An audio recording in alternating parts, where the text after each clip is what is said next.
Hello students. हम आपका मेवाड़ का इतिहास पढ़ रहे हैं और हमने कल आपके मेवाड़ के इतिहास में महाराणा प्रताप जी के बारे में पढ़ना स्टार्ट किया। महाराणा प्रताप के बारे में पढ़ना स्टार्ट किया। आज हम आपके महाराणा प्रताप के आगे की चीजों को पढ़ते हैं, लेकिन उससे पहले मैं आपको थोड़ा सा रिवीजन करवा देता हूं कि कल हमने आपके महाराणा प्रताप के बारे में क्या पढ़ा था। तो हम पहले पढ़ते हैं कि हमने महाराणा प्रताप के बारे में क्या पढ़ा था।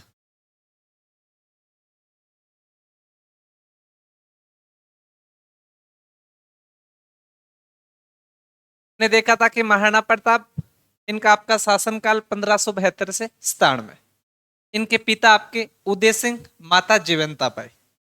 इनका जन्म आपका 9 मई 1540 को रविवार के दिन हुआ था। और हमारे कैलेंडर जो हिसाब से देखे कि इनका जन्म ज्येष्ठ शुक्ल तृतीया विक्रमी संवत 1597 को हुआ था, क्योंकि जब हम आपके महाराणा प्रताप की जयंती देखते हैं तो उनमें से कुछ को आप 9 मई को बनाते हुए देखोगे और कुछ ज्येष्ठ शुक्ल को तृतीया को बनाते हुए देखो, तो इसमें कंफ्यूज होने की बात नहीं है। जो आपका ये ईसाइयों वाला कैलेंडर है इसके अनुसार तो इनका जन्म 9 मई 1540 को हुआ था, और जो हमारा विक्रमी संवत कैलेंडर है उसके आधार पे इनका जन्म आपका ज्येष्ठ शुक्ल तृतीया को आपके 1597 विक्रमी संवत पे हुआ था। इसीलिए इनकी जो जन्म तिथि है या जयंती है वो 9 मई को भी मनाई जाती है और आपके ज्येष्ठ शुक्ल तृतीया को भी मनाई जाती है। इनकी पत्नी कौन थी? तो आपकी अजबदे पवार थी। इनका जन्म कहाँ पे हुआ था? तो जूना कचहरी में हुआ था। जूना कचहरी कहाँ है? आपके बादल महल में। बादल महल कहाँ है? कटारगढ़ में। और कटारगढ़ कहाँ पे? आपके कुंभलगढ़ में। तो कि महाराणा प्रताप का बचपन कहाँ पे व्यतीत हुआ था? तो आपके कुंभलगढ़ के दुर्ग में। इसके बाद में हमने देखा था कि महाराणा प्रताप के पुत्र कौन है? तो आपके अमर सिंह। इनके बचपन का नाम कीका, साहित्य नाम पाथल, अन्य नाम तो हल्दी घाटी का शेर और आपके वीर शिरोमणि। प्रताप, जब आपके उदय सिंह की मृत्यु हो जाती है 28 फरवरी 1572 को होली के दिन, उसके बाद में प्रताप का राज्य अभिषेक हुआ था उनके वहीं पे गोगुंदा के ऊपर। तो इनको तलवार बांधी थी वो आपके कृष्णदास सुंडावत थे, जो आपके सलूम्बर के सामंत हुआ करते थे। और इनके साथ इनका राज्य अभिषेक किया था आपके अखेराज सोनगरा। प्रथम राज्यभिषेक 28 फरवरी 1572 को गोगुंदा में हो गया था। और एक आपके प्रताप का भाई जगमाल भी था, इसके बारे में हमने चर्चा की थी। और इनका विधिवत रूप से जो राज्यभिषेक है वो कुंभलगढ़ दुर्ग में हुआ था।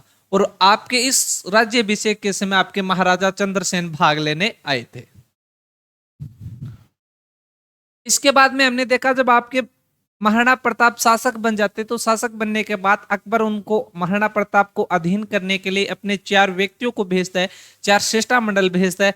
तो आपके जलाल खां करोची, मान सिंह, भगवंत दास और टोडरमल। जलाल खां करोची 1572 में आता है। आपका मान सिंह, भगवंत दास और टोडरमल ये आपके 1573 में आए थे, पर आपकी संधि करवाने में असफल रहे थे। जब संधि करवाने में असफल रहते तो हमने देखा था इसके बाद एक युद्ध होता है महाराणा प्रताप और अकबर के मध्य में। तो वो कौन सा युद्ध था? आपके हल्दी घाटी का युद्ध। हल्दी घाटी का युद्ध कब हुआ? तो 18 जून 1576 को। लेकिन गोपीनाथ जो शर्मा है वो इनकी डेट रखते 21 जून। तो याद रखना, पर्टिकुलर पूछे तो 21 जून, और वरना आपके आरपीएससी के माध्यम से किसी का नाम दे के ना पूछे कि किसके अनुसार, तो हल्दी घाटी का युद्ध आपके 18 जून 1576 को। कहां पर हुआ? तो खमनोर राजसमंद में, बनास नदी के पास से आपका जो कांटेदार झाड़ियों वाला और जो पहाड़ियों वाला जो एक मैदान है वो है आपका रक्त तलाई। युद्ध किन के मध्य में हुआ? तो महाराणा प्रताप और आपके अकबर। अकबर स्वयं नहीं आया था, अकबर की तरफ से नेतृत्व किया था आपके मान सिंह और आपके आसफ खां। मान सिंह प्रथम बार आपके स्वतंत्र सेनापति के रूप में नियुक्त किए गए थे। इसके अलावा इस युद्ध में आपके बदायूं ने भाग लिया था, जो एक इतिहासकार है। और अगर पूछ लिया जाए हल्दी घाटी का प्रत्यक्ष दृष्टा इतिहासकार कौन था, तो बदायूं था, अब्दुल कादिर बदायूं। इनकी पुस्तक कौन सी है? तो मुंतखबूत तवारीख। महाराणा प्रताप की तरफ से राम सिंह तोमर, कृष्णदास चुंडावत, पुंजा भील और एक व्यक्ति और याद रखना, मैं बता देता हूं आपको। एक व्यक्ति आपके हाकिम खां सूर, जिन्होंने आपके अरावल सेना का नेतृत्व भी किया था।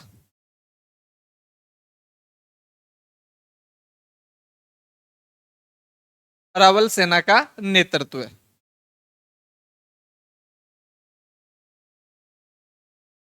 इसके बाद में देखा था हमने युद्ध किस प्रकार से हुई थी, जिसमें आपके महाराणा प्रताप की महाराणा प्रताप की विजय हुई थी और आपका जो मान सिंह है वो अपने एक भी उद्देश्य में सफल नहीं हुआ था।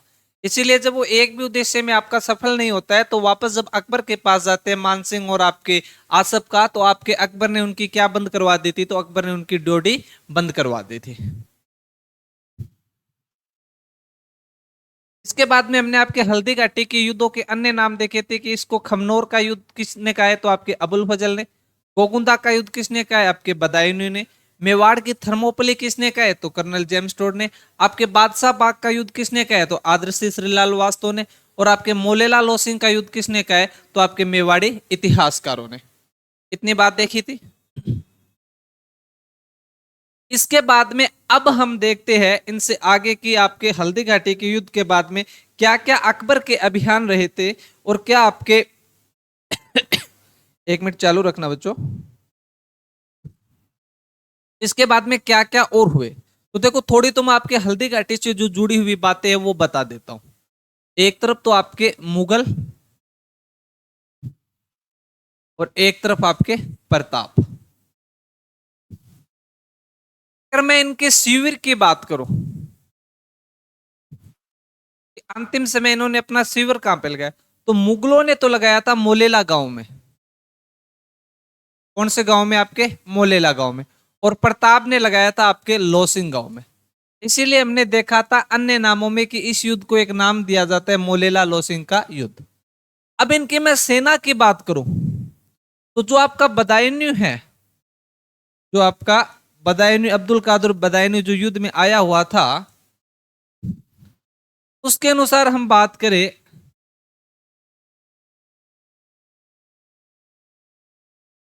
बदायूं ने जो आपकी सेना का जिक्र किया है, इन्होंने बताया कि मुगलों के पास लगभग 3000 सेना थी और आपके प्रताप के पास आपके 2000 सेना थे।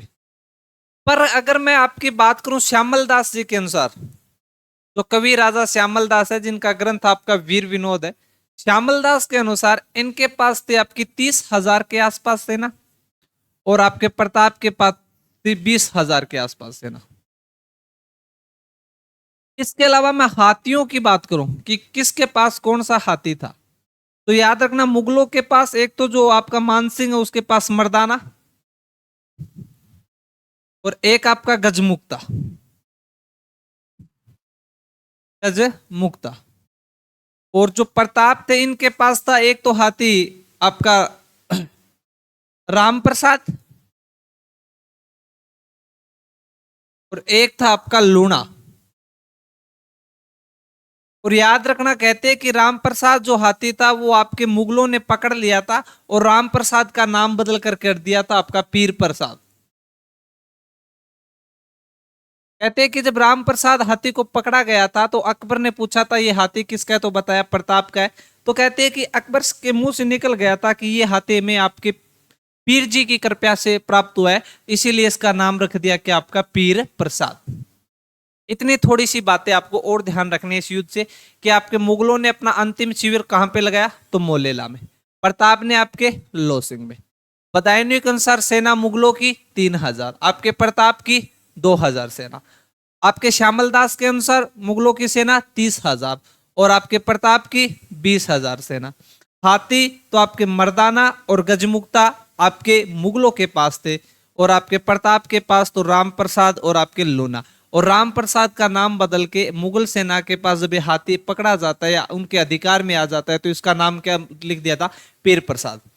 और एक याद रखना कि प्रताप था, प्रताप के घोड़े का क्या नाम है, हमने बार बार जिक्र किया, तो प्रताप के घोड़े का नाम था आपका चेतक। कौन सा, आपका चेतक। इतनी चीजें याद रखने, ठीक है। इससे आगे बात करते अब हम। एक तो आप ध्यान रखना कि जब मानसिंह और आसफ खां आपके अकबर के पास जाते हैं तो अकबर उनकी क्या बंद करवा देता है, आपकी डोडी बंद करवा देता है। और डोडी बंद करवाने के बाद अकबर ने 1576 में स्वयं आक्रमण किया था, कहां पर, आपके मेवाड़ पे। तो 1576 में अकबर स्वयं आक्रमण करता है आपका, अकबर ने स्वयं आक्रमण किया था। कहां पर? आपके मेवाड़ पे, मेवाड़ पे। और मेवाड़ पे आक्रमण करके जो उदयपुर था, उदयपुर पर अधिकार कर लेता है और उदयपुर का नाम बदल कर देता है आपका मोहम्मदाबाद, मोहम्मदाबाद। तो याद रखना कि अकबर ने आपके उदयपुर का नाम बदल कर क्या कर दिया था? तो मोहम्मदाबाद। कि अकबर ने उदयपुर पर अधिकार करके उदयपुर का नाम बदल कर क्या किया? तो मोहम्मदाबाद। कब किया? तो आपके 1576 में। और कहते हैं कि आपके यहाँ का जो कार्यभार था वो दो व्यक्तियों को नियुक्त किया था। एक तो आपके जगन्नाथ कछुआ को, जगन्नाथ कछुआ, और एक आपके फकरुद्दीन को, वह फकरुद्दीन को। जगन्नाथ कछुआ व फकरुद्दीन को यहाँ का प्रशासक नियुक्त करते हैं। और आपका जो अकबर था वो स्वयं वागड़ की तरफ चला जाता है। कहां पे चला गया था? वागड़ की तरफ। लेकिन कहते हैं कि मेवाड़ी सामंतों ने वापस अधिकार कर लिया था। किस पे? आपके मेवाड़ पे। जब आपके अकबर प्रताप की सेना वापस अधिकार कर लेते तो इसके बाद अकबर अन्य अभियान करता है मेवाड़ पर। तो अब हम देखेंगे कि अकबर के द्वारा अन्य अभियान किसके नेतृत्व में किए गए थे। तो आपके अकबर के अभियान, अकबर के अभियान,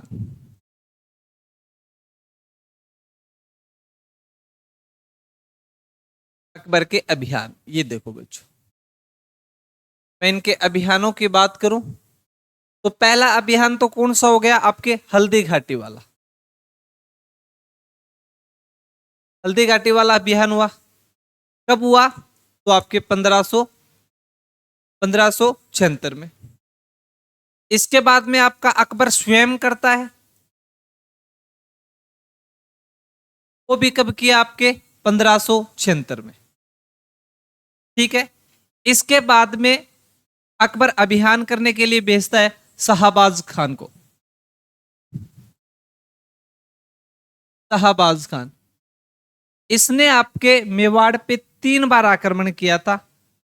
1577, आपका 78 और आपका 79। 3 बार अभियान किया था। कि मुगल, वह मुगल सेनापति जो आपके मेवाड़ पे सर्वाधिक बार आक्रमण करता है तो वो कौन है? आपका शाहबाज खान। कितने बार आक्रमण किया? तो आपका 3 बार आक्रमण करता है। 1577, 1578, 1579। इसके बाद में आपके अकबर ने अभियान करने के लिए भेजा था आपके रहीम जी को। रहीम एक खान का ना, जो आप रहीम जी के बचपन से दुआ सुनते आते हो, वही रहीम जी। तो याद रखना किसको भेजा? आपके रहीम जी को। और रहीम जी को कब भेजा था? तो 1582 के आसपास। इसके बाद आपके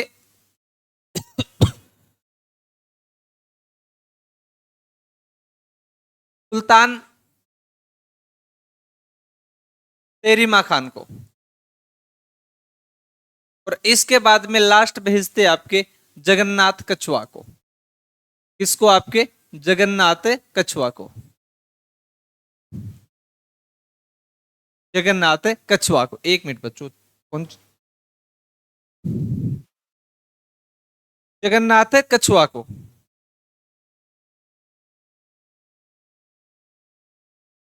जगन्नाथ कछुआ को। 1 मिनट बच्चों। हाँ सर, क्लास में हो।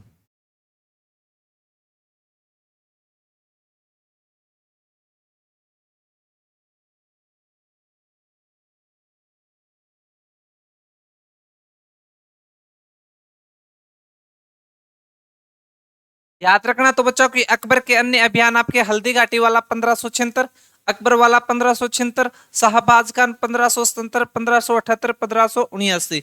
अच्छा, ये क्या बता दिया मैंने? 1 मिनट बच्चों। रहीम जी वाला आप याद रखोगे 1580। और सुल्तान सेरिमा खां जो आपके दिवेर का आगे जाके युद्ध होगा 1582। और लास्ट में जगन्नाथ कछुआ वाला आपके 1585।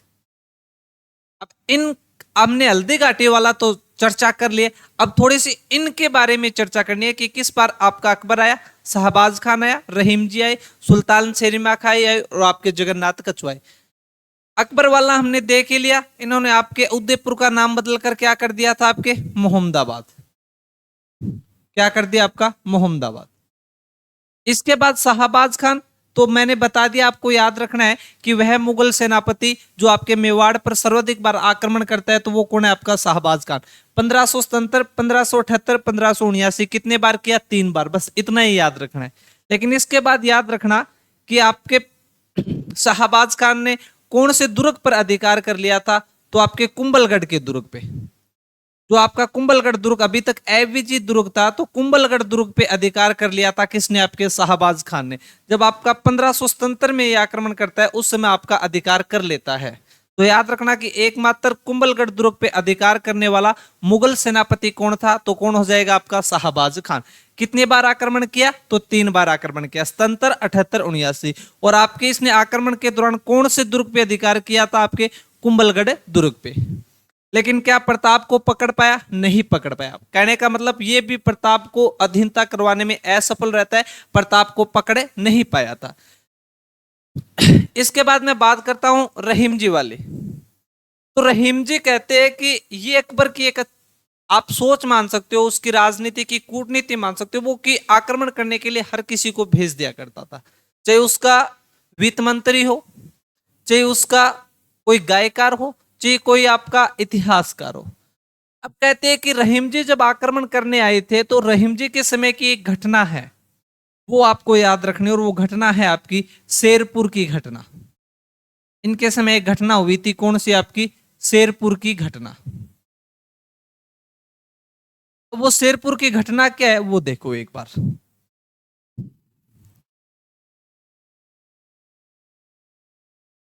शेरपुर की घटना 1580।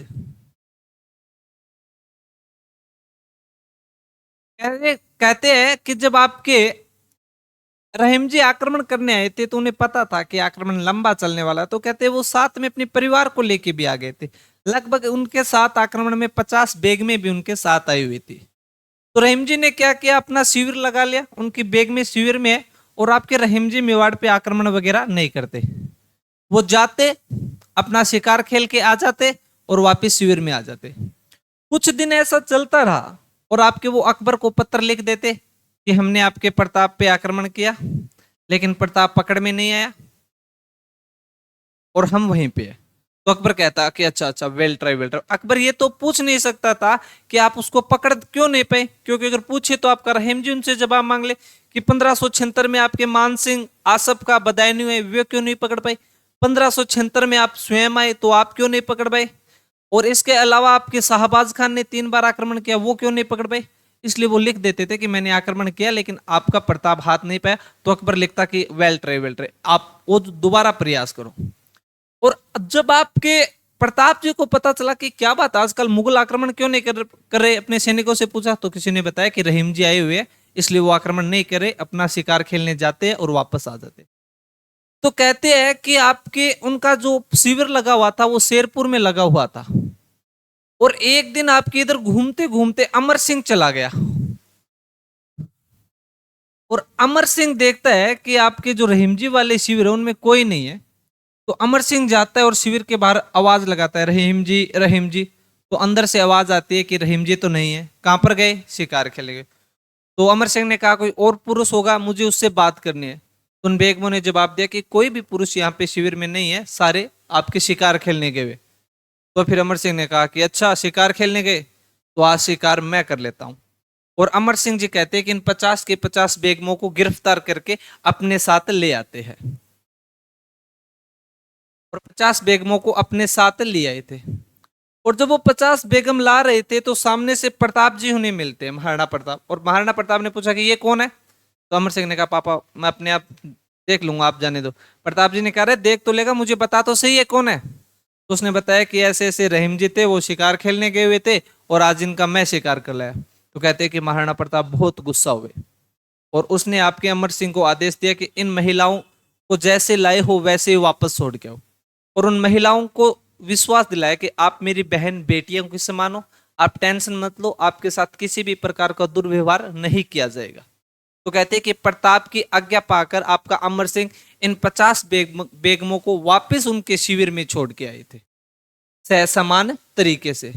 तो कहते हैं कि जब इस बात का आपके रहीम जी को पता चला तो रहीम जी बहुत खुश हुए, वो महिला भी बहुत खुश हुई। उन महिलाओं ने रहीम जी को बताया कि हमें किस प्रकार से समान वापस छोड़ा गया। तब कहते हैं कि आप प्रताप की देखिए राजनीति, वह योद्धा जो दुश्मन की बीवियां आने के बाद भी उनको समान उनके शिविर में वापस लौटा रहे। इसलिए कहते हैं कि रहीम जी काफी खुश हुए और रहीम जी के बाद में आपके अकबर को पता चला कि ऐसी ऐसी कोई घटना हो गई है। तो आपके अकबर ने रहीम जी को संदेश भेजा कि रहीम जी आप वापस आ जाओ। आप अकबर को क्या पकड़ोगे, आपसे आपके अपनी बेग में नहीं संभल रही। तो ये थोड़ा सा ध्यान रखना कि शेरपुर वाली घटना क्या थी। तो 1580 में हुई थी। अमर सिंह ने आपके रहीम जी की 50 बेगमों को गिरफ्तार कर लिया था, लेकिन महाराणा प्रताप की आज्ञा से आपके अमर सिंह ने वापस इन बेगमों को आपके समान उनके शिविर में पहुंचाया था। ठीक है, इतना हमने देखा। इसके बाद में सुल्तान सेरिमा खान कहते हैं कि आपके अकबर ने अब मेवाड़ में सुल्तान सेरिमा खान को भेजा और कहते हैं कि सुल्तान सेरिमा खान आता है और आने के बाद उसने मेवाड़ के क्षेत्र का निरीक्षण किया और निरीक्षण करके इसने 4 चौकियां स्थापित की। 4 चौकियां स्थापित की थी।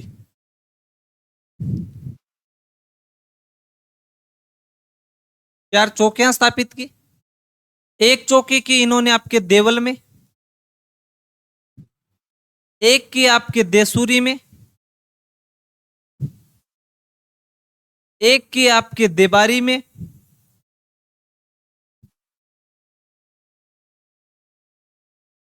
और एक की आपके दिवेर में। देवल आपका डूंगरपुर में, देसूरी आपकी पाली में, देबारी आपकी उदयपुर में, और आपकी दिवेर आपका राजसमंद में। कहने का मतलब एक चौकी यहां बना ली आपके डूंगरपुर में, एक चौकी आपकी यहाँ पे पाली में बना ली, एक जैसे राजसमंद में बना ली, एक उदयपुर में। कहने का मतलब इसका मतलब था कि अब हम प्रताप को चारों तरफ से घेरेंगे और अब देखते हैं कि हम आक्रमण करते हैं तो आपका ये पहाड़ियों में कैसे जाता है। कहने का मतलब चारों तरफ से घेरने का निर्णय लिया था किसने, आपके सुल्तान सेरिमा ने। और सुल्तान सेरिमा स्वयं कौन सी चौकी में रहता था, तो दिवेर चौकी में रहता था। लेकिन कहते कि जब दिवेर चौकी में रहता था तो यहां पे एक युद्ध हुआ था और उस युद्ध का क्या नाम है आपका, दिवेर का युद्ध। दिवेर का युद्ध। और दिवेर का युद्ध कब हुआ, तो याद रखना आपका 1582 में। किन किन के बीच में हुआ, तो आपके महाराणा प्रताप,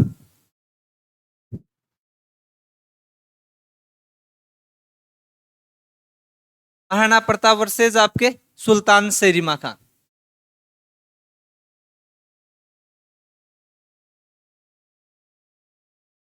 सुल्तान सेरिमा खान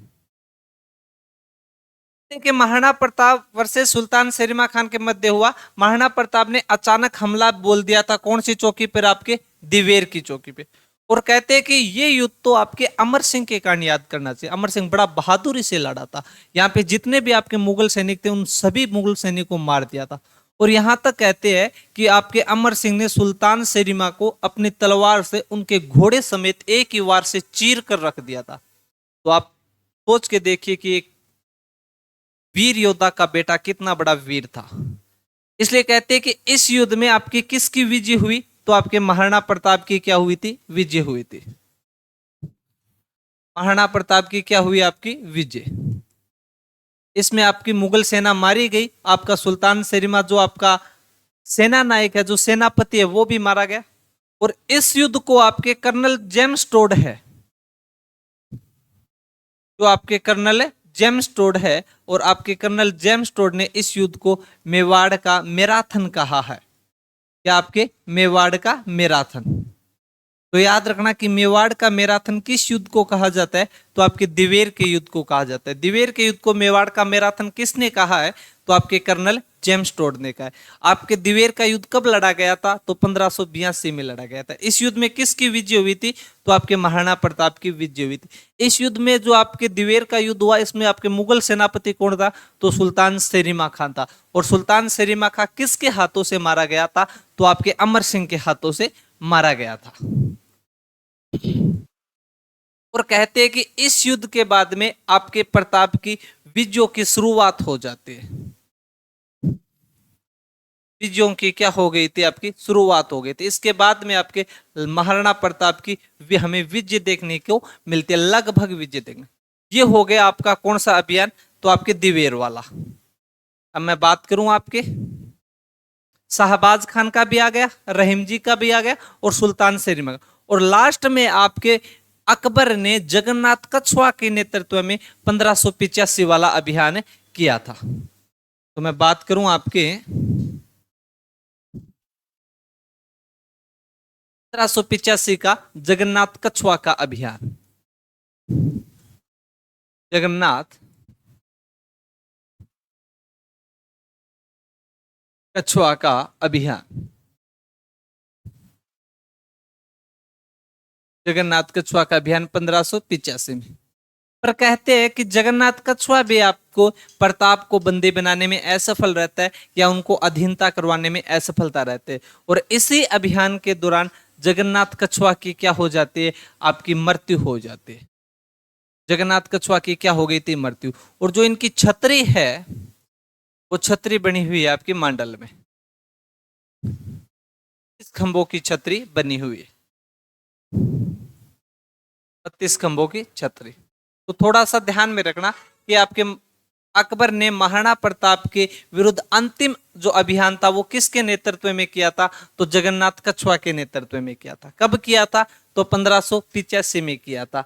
क्या आपके जगन्नाथ कछुआ इसमें सफल हुए थे? सफल नहीं हुए थे, प्रताप को बंदी नहीं बना सके।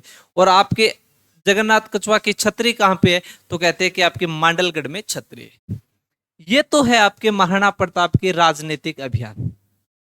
अब हमें पढ़ना है आपके महाराणा प्रताप का सांस्कृतिक, कि उन्होंने सांस्कृतिक में क्या क्या बढ़ावा दिया था। एक तो याद रखना कि जो आपके महाराणा प्रताप थे, जो आपके महाराणा प्रताप है, इनकी राजधानी जो आपकी कुंभलगढ़ हुआ करती थी, उसके बाद में जब आपके कुंभलगढ़ पे शाहबाज खान ने अधिकार कर लिया था, तो कुछ समय के लिए इन्होंने अपनी राजधानी बनाई थी आवरगढ़ को। याद रखना किसको? आपके आवरगढ़ को। और आवरगढ़ कहां पे पड़ता है? आपके उदयपुर में। अस्थायी राजधानी बनाया था। तो महाराणा प्रताप की अस्थायी राजधानी कौन सी? आपकी आवरगढ़।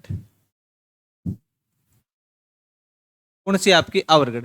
लेकिन कहते हैं कि फिर आपके 1585 में महाराणा प्रताप ने अपनी राजधानी बनाया था चावंड को। तो याद रखना कि महाराणा प्रताप ने चावंड को राजधानी कब बनाया था? तो 1585 में। और ये महाराणा प्रताप की स्थायी राजधानी है।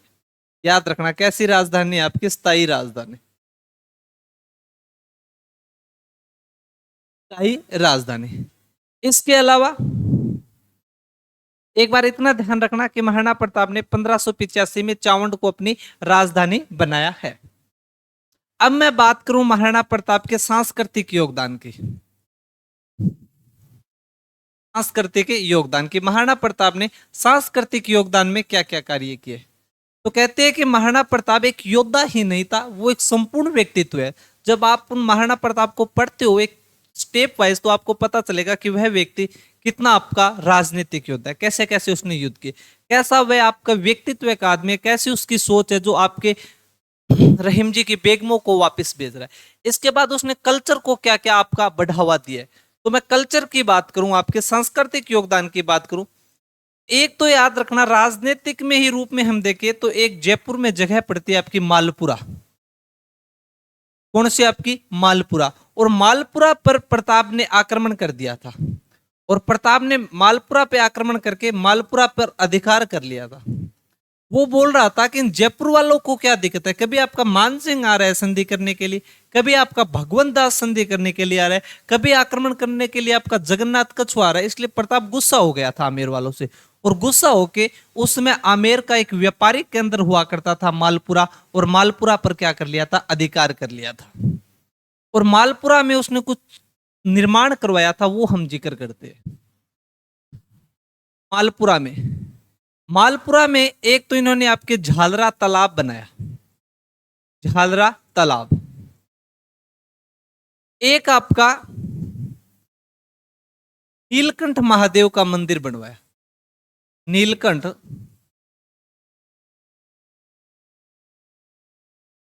महादेव का मंदिर,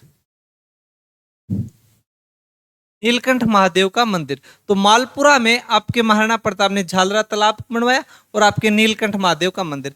अब सीधा सा पूछ लिया जाए कि महाराणा प्रताप ने नीलकंठ महादेव का मंदिर कहां पे बनवाया था, तो हमारे दिमाग में मेवाड़ वाला आता है, लेकिन याद रखना कि उन्होंने आमेर में बनवाया था। और आमेर में कहां पे, आपके मालपुरा में। तो आपके दिमाग में आएगा सर मालपुरा में कैसे बना सकते हैं, वो तो मेवाड़ का शासक है। क्योंकि इसलिए बनवाया क्योंकि उसने मालपुरा पे अधिकार कर लिया था।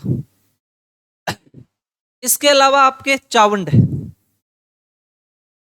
चावंड को एक तो क्या बनाया, आपकी राजधानी, एक तो क्या बनाया आपके राजधानी।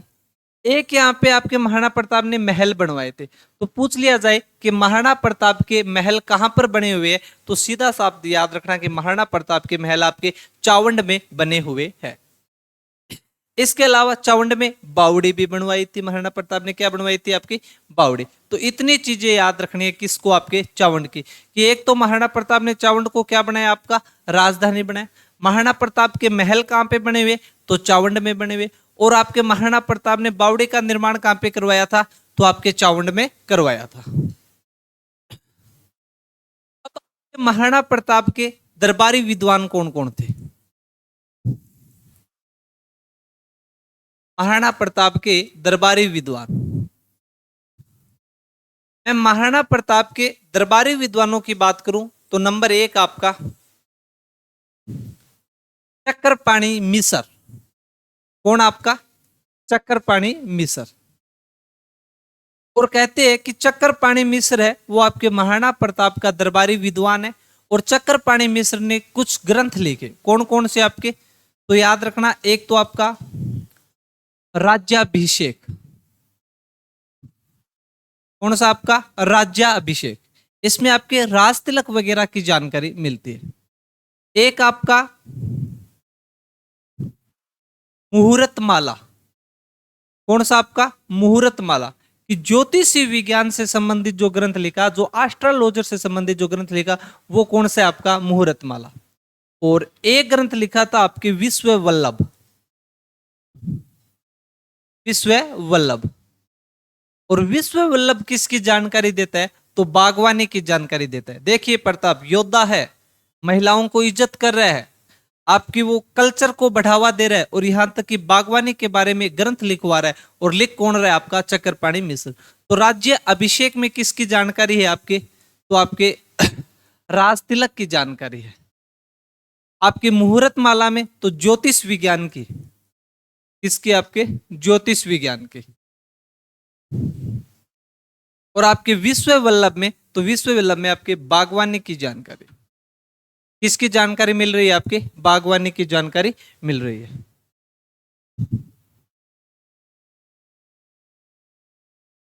ये तो कौन हो गए, आपके चक्रपाणी मिश्र। चक्रपाणी मिश्र के मैं बाद में बात करूं आपके, तो एक है हेमरतन सूरी। कौन, आपके हेमरतन सूरी। और हेमरतन सूरी ने आपके गोरा बादल की चौपाई लिखी है। कौन सी, आपकी गोरा बादल की चौपाई। तो आपके प्रताप जी ने गोरा बादल, याद करो कौन है गोरा बादल। तो जब हम आपके मेवाड़ का प्रथम शाखा पढ़ा था, जब हमने आपके मेवाड़ का प्रथम शाखा पढ़ा था, तो उसमें हमने गोरा बादल का जिक्र किया था। तो प्रताप जी के कहने पे हेमरतन सूरी ने एक चौपाई लिखी, और वो कौन सी, आपकी गोरा बादल की चौपाई। इसके साथ साथ हेमरतन सूरी की एक चौपाई और है, आपकी महिपाल चौपाई। कौन सी, आपकी महिपाल चौपाई। ये भी याद रखना है। तो चक्रपाणी मिश्र और आपका हेमरतन सूरी।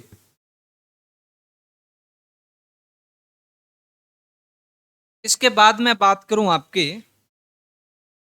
एक दरबारी विद्वान है शार्दुल नाथ त्रिवेदी।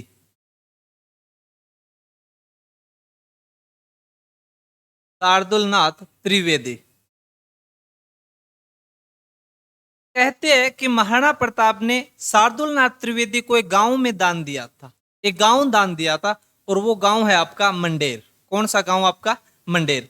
तो याद रखना कि महाराणा प्रताप के जो दरबारी विद्वान हैं शार्दुल नाथ त्रिवेदी, उनको महाराणा प्रताप ने कौन सा गांव दान में दिया था? तो आपके मंडेर नामक गांव दान में दिया था।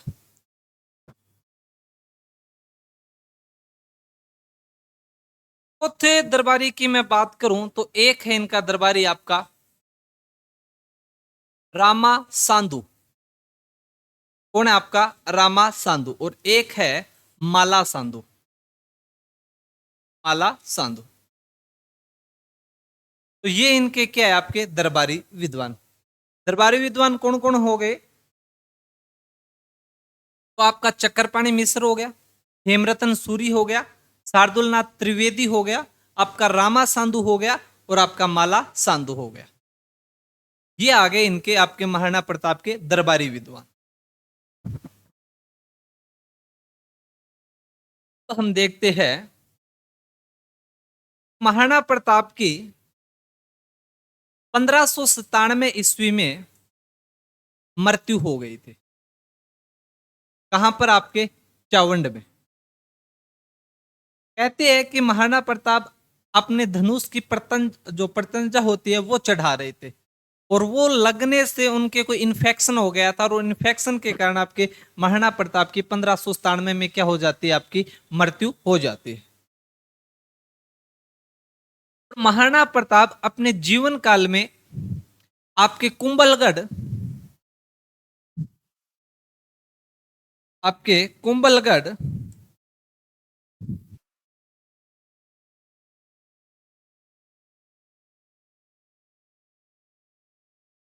और आपके मांडलगढ़, इन दो जगहों को छोड़कर शेष सिरोही को जीत लिया था। किसको जीत लिया था? आपके शेष सिरोही को महाराणा प्रताप विजय कर लेते हैं। इसके अलावा मैं बात करूं महाराणा प्रताप से और जुड़ी हुई चीजें, तो एक याद रखना कि चेतक जो महाराणा प्रताप का घोड़ा है, इसकी छतरी कहां पर बनी हुई है? चेतक की आपके छतरी कहां पे बनी हुई है? तो चेतक की छतरी है आपके बलीचा गांव में। यहाँ पे आपके बलीचा गांव। और बलीचा गांव कहां पर है आपका? तो बलीचा गांव है आपका राजसमंद में।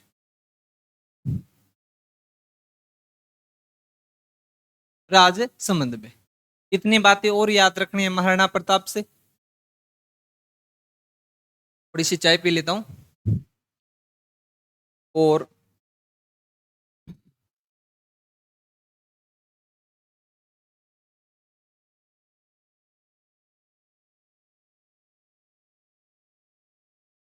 और आपके महाराणा प्रताप की छतरी कहां पे है?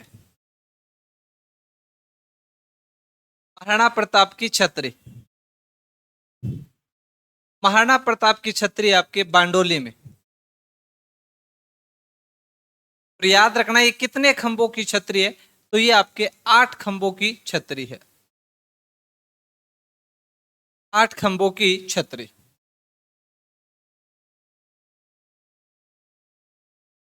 8 खंभों की छतरी है। और महाराणा प्रताप से एक महाराणा प्रताप से जुड़ा हुआ है आपके अमासा।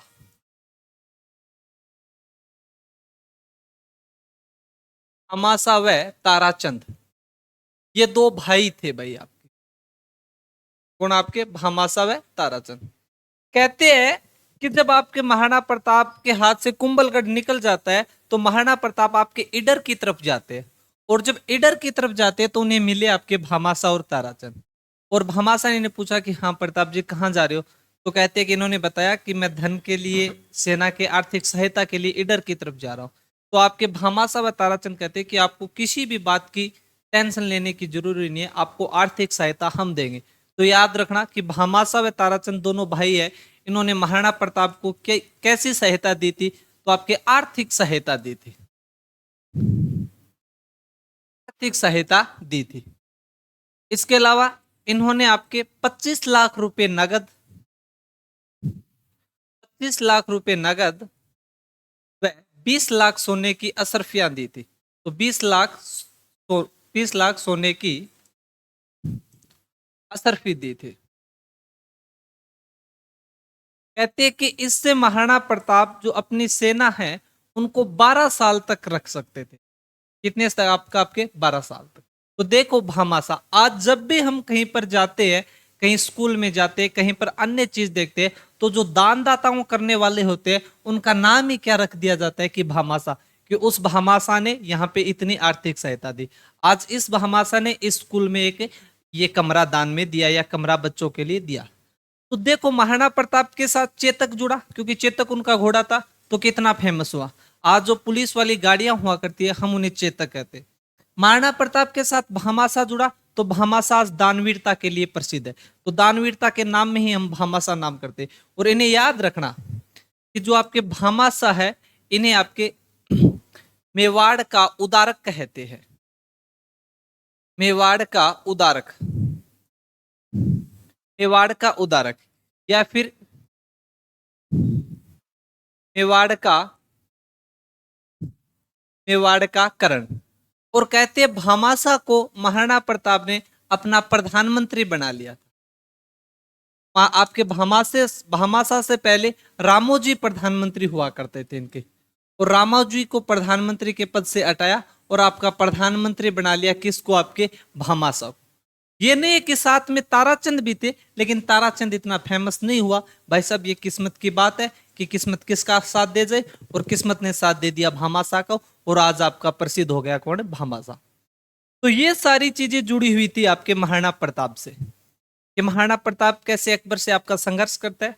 उसके बाद आपके महाराणा प्रताप के कौन कौन से सांस्कृतिक योगदान है, इन्होंने किस किस का निर्माण करवाया, कौन इनके आपके दरबारी विद्वान हुआ, कौन इनके दरबारी विद्वान थे, इसके अलावा भामाशाह और ताराचंद कौन थे। अब कहते हैं कि जब 1597 में आपके महाराणा प्रताप की मृत्यु हो जाती है, तो महाराणा प्रताप की मृत्यु के बाद महाराणा प्रताप का पुत्र है वो अगला शासक बनेगा कौन, आपका अमर सिंह। तो अमर सिंह के बारे में हम आपकी कल चर्चा करेंगे। आज आपका महाराणा प्रताप कंप्लीट होता है। और आपको अगर वीडियो अच्छा लग रहा है तो रिस्पॉन्स देना अच्छा। जय हिंद, जय भारत।